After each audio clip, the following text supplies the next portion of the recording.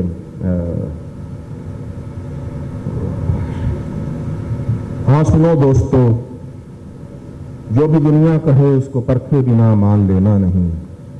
ساری دنیا یہ کہتی ہے پربت پہ چڑھنے کی نسبت اترنا بہت سہل ہے. کس طرح مان لیں؟ سرفرازی کی دھن میں کوئی آدمی جب بلندی کے رستے پہ چلتا ہے تو سانس تک ٹھیک کرنے کو رکتا نہیں. کیا بات ہے. اور پھر اسی شخص کا عمر کی سیڑھیوں سے اترتے ہوئے پاؤں اٹھتا نہیں. واہ. ہاں سنو دوستو, جو بھی دنیا کہے اس کو پرکھے بنا مان لینا نہیں. کیا بات ہے, بہت بہت شکریہ, بہت بہت شکریہ. اور یقیناً اب ہم جس شخصیت کا یہاں تذکرہ کریں گے, اور یہ پہلی کانفرنس ہے جس میں وہ ہمارے ساتھ موجود نہیں ہیں, تحت لفظ کی بات کی جائے تو وہ تاریخ ان کا ذکر کیے بغیر ادھوری رہے گی. اور آج ان پر بات کرنے کے لیے ان کے ایک دیرینہ رفیق, آپ خود ناپا سے وابستہ ہیں, درس و تدریس کے شعبے سے 18 برس کی ایک مسافت رہی ساتھ. خالد احمد صاحب سے ملتمس کہ ضیاء محی الدین صاحب کے بارے میں ہماری کچھ وہ معلومات میں اضافہ کیجیے, کیسا وقت گزرا, اور پھر ہم اس پہ ضمنی سوالات ضرور بیدار کریں گے. جی, ضیاء صاحب سے کو میں نے پہلی دفعہ دیکھنا شروع کیا 70 کی دہائی میں, جب میں طالب علم ہوتا تھا اور ان کا پروگرام آتا تھا ضیاء محی الدین شو. ضیاء محی الدین شو یہ سب بہت سارے لوگوں نے دیکھا ہے.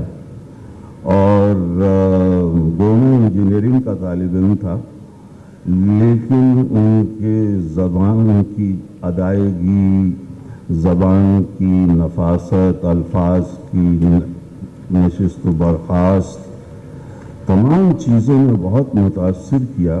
اور مجھے اس میں ایک کشش نظر آئی, اور کسی حد تک میرے تھیٹر کی طرف آنے کی شاید تحریک وہاں سے بھی ہوئی.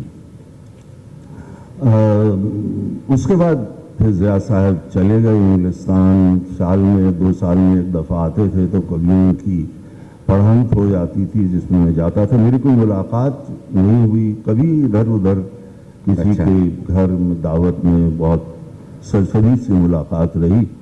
پھر ایک روز میرے خیال میں 2007 یا 2009 کی بات ہے, ناپا کب بنا ہے, بہرحال تو ان کا فون آیا گھر پہ اور کہا کہ میں جان الدین بول رہا ہوں اور میں آپ کے ہاں آنا چاہتا ہوں. میں نے کہا آپ کو آنے کی کیا ضرورت ہے, آپ بتا دیجیے کہاں آنا ہے, میں حاضر ہو جاؤں گا. حاصل ہو جاتا. لیکن وہ مصر رہے کہ نہیں میں خود آؤں گا. اور خیر وہ آ گئے اور آ کر کے انہوں نے کہا کہ بھائی بادشاہ نے مجھ سے کہا ہے کہ ایک اکیڈمی بناؤں پرفارمنگ آرٹس کی, تو آپ ان چند لوگوں میں سے ہیں جن سے میں کہہ سکتا ہوں کہ ساتھ آئیں اور شریک ہو جائیں.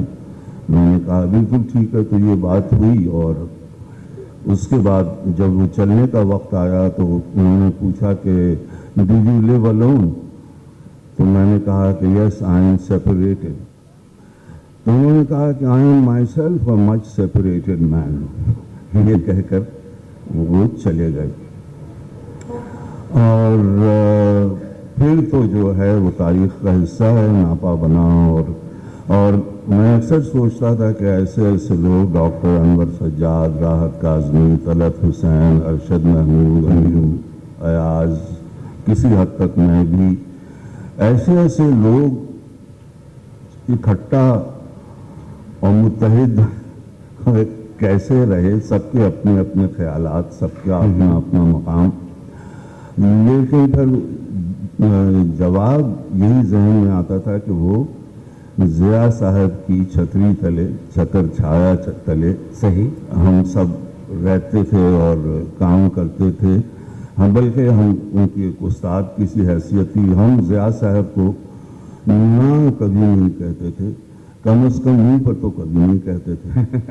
اور اکثر یہ ہوتا تھا کہ ضیاء صاحب نے بلایا میٹنگ کے لیے ہم سب لوگوں کو, اب ہم سب باہر کھڑے ہیں کمرے کے اور کہہ رہے ہیں اندر کون جائے گا پہلے. اور میں کہتا تھا کہ پھر ہم ہی قتل ہوئے ہیں یارو چلو, اور ہم چلے جاتے تھے اندر. صحیح. ضیاء صاحب کو یہاں سٹیج پر کام کرتے ہوئے بہت کم دیکھا گیا ہے. بہت ہی اپنی ابتدائی دنوں میں وہ لوگ کچھ یہاں پر انگریزی ڈراماز کا مظہر صاحب, ضیاء صاحب وغیرہ کرتے تھے, لیکن اس کے بعد نہیں دیکھا. البتہ لوگوں نے یہاں ان کی پڑھانت بہت سنی اور وہ ایک صنف ہے ریڈرز تھیٹر جس کو مغربی ممالک میں کہتے ہیں, اور وہاں بہت عام ہے, بڑے بڑے اداکار آ کر کرتے ہیں, اور وہاں میں نے کئی لوگوں کو سنا ہے. لیکن ضیاء محی الدین کی طرح پڑھتے ہوئے میں نے انٹرنیشنلی بھی کسی کو نہیں دیکھا. ان کی پڑھنے کے انداز میں پتہ نہیں کیا تھا. بعد میں نے بھی اور ان کے بعض شاگردوں نے بھی, اور جن کو شاید آپ لوگوں نے سنا ہوگا, ہم لوگوں نے بھی کرتے بھی رہتے ہیں پڑھن پر طبع آزمائی. لیکن ہم لوگوں کے پڑھنے میں ایک کوشش ہوتی ہے, ایک کچھ داؤ پیش ہوتا ہے اس کو دلچسپ بنانے کا. ضیاء صاحب تحریر کو بس صرف پڑھ دیتے تھے, اور ایک جادو تھا, ایک سحر تھا, وہ طاری کر دیتے تھے. اکثر خیال آیا کہ ضیاء صاحب سے پوچھیں کہ یہ کیا جادو ہے, لیکن پھر ہمت بھی نہیں ہوئی, اور یہ بھی خیال آیا کہ یہ بے وقوفی کا سا سوال ہے. ضیاء صاحب سے میں نے ایک دفعہ جا کے کہا کہ ضیاء صاحب آپ نے دنیا کے اتنے بڑے بڑے اداکاروں اور ہدایت کاروں کے ساتھ کام کیا ہے, تو اب ان تجربات کو آپ کیوں نہیں لکھتے ہیں؟ تو بولے نہیں بھائی یہ خود نمائی ہوتی ہے. چلیں ہو گیا. پھر میں نے ان سے کہا کہ ضیاء صاحب آپ ایک پروگرام کیجئے جس پر شیکسپیئر کی جو اہم سولیلوکویز اور مونولاگز وغیرہ ہیں ان کو سنائیے, ان پر بات بھی کیجئے. تو انہوں نے کہا کہ بھائی لگتا ہے کہ کوئی ہم اپنی انگریزی کا روب ڈال رہے ہیں کسی پر. میں نے کہا ضیاء صاحب آپ کی انگریزی کا روب تو پہلے سے ہے لوگوں کے اوپر, تو اس میں کوئی نقصان نہیں. خیر بہت ہی ان کو بار بار کنونس کرنے کے بعد راضی ہوئے، اور اسی ضمن میں ایک چٹکلا بھی انہوں نے سنایا کہ ایک دفعہ میں اپنی پڑھنت کر رہا تھا تو زیادہ تر وہ اردو میں تھی، لیکن میں نے اس میں ایک دو انگریزی کے ٹکڑے بھی شامل کر لیے تھے. تو پڑھنے کے بعد ایک بیگم صاحبہ آئیں، انہوں نے کہا کہ واہ واہ ضیاء صاحب، واٹ این انگلش. تو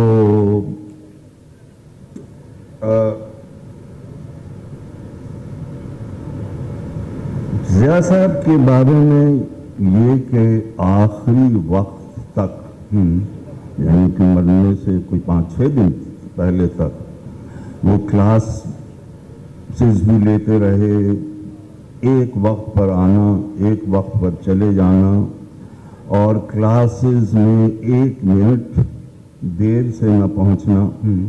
اور جب کوئی پلے ڈائریکٹ کرتے تھے تو ایک بچے کی طرح ایکسائٹڈ، جیسے زندگی میں پہلی بار ان کو پلے ڈائریکٹ کرنے کا موقع ملا ہے. سنبھالنا اتنا ایکسائٹڈ کہ سنبھالنا مشکل ہو جاتا تھا. صحیح. اور اچھا خالد صاحب، جس طرح بھی آپ نے جو درمیان میں بات کی کہ جو اختلاف ہے کوئی ایسی بات ہوتی ہے کم از کم ہم منہ پہ نہیں کرتے تھے، ایک جو ان کی شخصیت کے کچھ پہلو جو عمومی سطح پر کے مزاج کے سخت تھے، غصے کے تیز تھے، آپ تک 18 برس کا ایک رہا سلسلہ، تو یہ جو تاثر قائم ہو گیا تھا یہ کس حد تک درست تھا، یا ایک لوگوں نے جن کی ملاقات بھی نہیں تھی انہوں نے بھی رائے قائم کرنا شروع کر دی تھی ضیاء صاحب کے بارے میں؟ نہیں، میں نہیں کہوں گا کہ مزاج کے سخت تھے یا غصہ کرتے تھے، بہت کم. البتہ میں کہوں گا کہ کم آمیز تھے، کم گو تھے، اور طبیعت ہوتی ہے کہ فوراً کسی سے گھل مل نہ جانا، وہ ان کی طبیعت میں تھا. لیکن ایسی بات نہیں تھی، طبیعت میں شفقت بھی تھی، شفقت کا اظہار نہیں کرتے تھے، طبیعت میں ہمدردی بھی تھی، ہمدردی دکھاتے نہیں تھے. صحیح. لیکن یہ تمام چیزیں تھیں ان میں. اور جی، دوسری جو چیز ضیاء صاحب کی تھی کہ جو بھی آدمی کوئی بڑا نام ہو جاتا ہے ہمارے ہاں، اس کے ارد گرد ہمیشہ کچھ گرگے ہوتے ہیں جو بیٹھ کے اس کی تعریفیں کر رہے ہوتے ہیں، آپ کو یوں اور آپ کو ہوں، اور وہ قصے بھی سنا رہا ہوتا ہے کہ میں لارنس اولیویئر کے ساتھ یہ ہوا اور فلاں. کبھی میں نے نہیں دیکھا ضیاء صاحب کو ایسا کرتے ہوئے.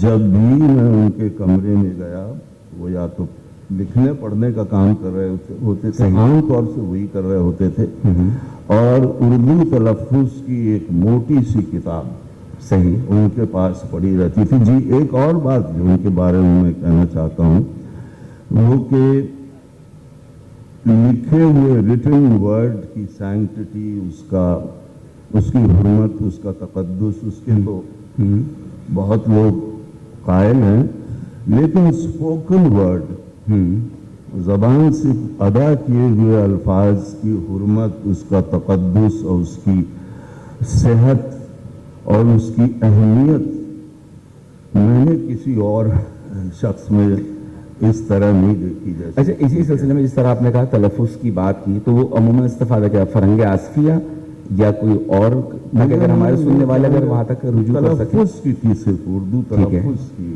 کتاب ہوتی تھی، مجھے نہیں پتا کیا تھی وہ. اور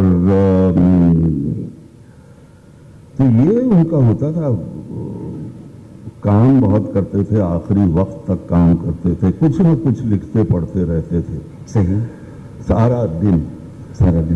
تو بس یہ تھے ضیاء صاحب، اور ان کے ساتھ ہمارا رہا، اور میں اپنے کو خوش قسمت سمجھتا ہوں کہ اتنے لمبے عرصے تک ان کے ساتھ قریب رہ کر کام کرنے کا موقع ملا. ان کی میں جب کنگ لیئر کا ترجمہ کر رہا تھا، کیا میں نے شروع، تو پہلے 2-3-4 سینس کر کے میں نے ضیاء صاحب کو دیا پڑھنے کے لیے. تو اسی رات پھر ان کا فون آ گیا کہ you are right on the right lines,